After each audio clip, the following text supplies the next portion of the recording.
Polis Pahang akan menambah jumlah bilangan anggotanya terutama di luar bandar bagi melancarkan lagi proses kawalan pergerakan penduduk dalam tempoh pelaksanaan Pelan Pemulihan Negara. Antara kawasan yang menjadi perhatian ialah di Pondok Polis Felda Lepar Utara 4 Kuantan. Jadi untuk dapatkan perkembangan penuh, kita terus bersama dengan Fatin Nasuha Rashid langsung dari studio RTM Kuantan. Fatin, silakan. Kita ikuti dahulu perkembangan statistik vaksinasi dan data harian kes COVID di Pahang setakat semalam. Sebanyak 638 kes baru COVID-19 direkodkan di negeri ini membabitkan 10 daerah menjadikan jumlah keseluruhan kes COVID di Pahang mencecah angka 23,243 kes.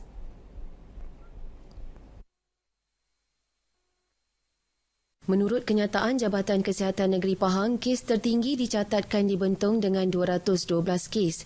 Diikuti Kuantan 173 dan Temeloh 88 dan Lipis 43 kes.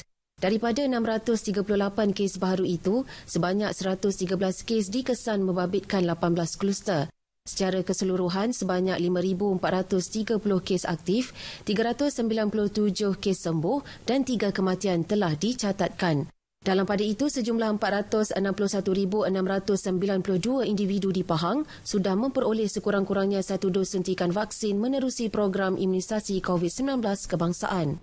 Sehingga kini, seramai 250,342 warga Pahang selesai menerima 2 dos suntikan vaksin. Berusia 18 tahun yang layak boleh menerima vaksin. Bilangan anggota polis di Pondok Polis Lepar Utara 4 Kuantan perlu ditambah sejajar dengan jumlah penduduk yang kini mencecah kira-kira 7,000 orang. Ketua Polis Daerah Kuantan ACP Muhammad Nur Yusof Ali berkata, perkara tersebut dilihat sukar memandangkan hanya 2 anggota sahaja ditugaskan untuk menjaga seluruh penduduk di kawasan itu buat masa ini.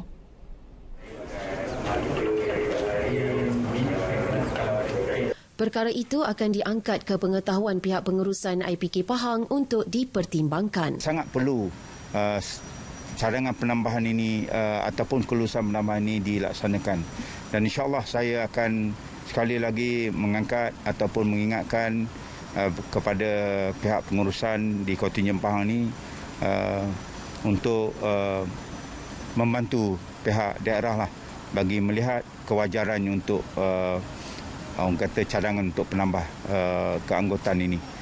Anggota polis di kawasan terbabit juga menghadapi kekangan untuk mendapatkan bahan api kerana stesen minyak terdekat berada sejauh 65 km dari pondok polis itu.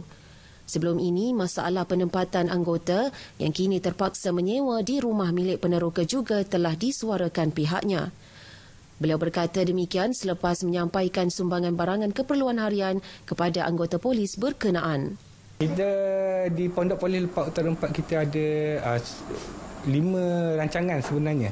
Lepar Utara 1, 2, 4, 5, 10. 5 dan 10. Semua bawah pentadbiran IPD Kuantan.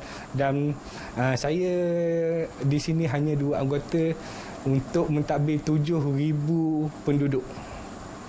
Meskipun menyedari kekangan yang dihadapi dengan situasi penularan COVID-19 kini, namun beliau berharap isu-isu yang dibangkitkan dapat diberi perhatian.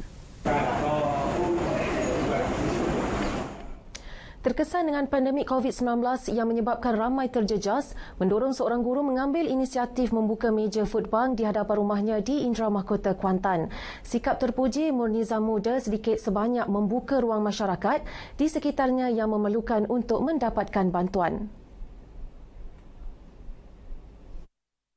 Menurut pendidik Sekolah Kebangsaan Assunta Konvent ini, paparan kisah sesetengah masyarakat yang kehilangan mata pencarian dan kelaparan membuka matanya untuk menyalurkan bantuan berkenaan. Malah usaha beliau mula mendapat perhatian jiran dan rakan tugas lain yang turut sama menyumbang dari segi wang tunai atau makanan. Ibu kepada 4 orang anak itu berkata, setakat ini pelbagai pihak dialu-alukan untuk mengambil barangan asas yang diletakkan dengan mengikut keperluan masing-masing. Cuma kita ni sentiasa bersangka baiklah. Kita tak tahu orang macam mana. Mungkin dia stres, dia tak kerja. Sebab orang susah ni dia malu tau. Dia sebenarnya kadang-kadang ada 2-3 kali dia pusing. Nak berhenti segan. Bila dia tengok macam tak ada orang, baru dia turun, dia ambil, dia tengok dulu, perhati apa yang dia nak ambil. That's why akak kalau boleh, kita tak ada kontak dengan orang. Biarlah dia ambil sendiri. Orang kata, apa tu panggil? Tuhan nilai dia, bukan kita nilai dia. Food bank itu boleh dikunjungi bermula 8 pagi hingga 7 malam bagi mendapatkan barangan makanan asas. Yang lain lah maknanya daripada dia mahal sikit yang ni. Paparan itu tadi mengakhiri sumbangan berita dari Negeri Pahang, Darul Makmur. Kembali bersama Redwin. Assalamualaikum dan salam sejahtera. Terima kasih Fatin.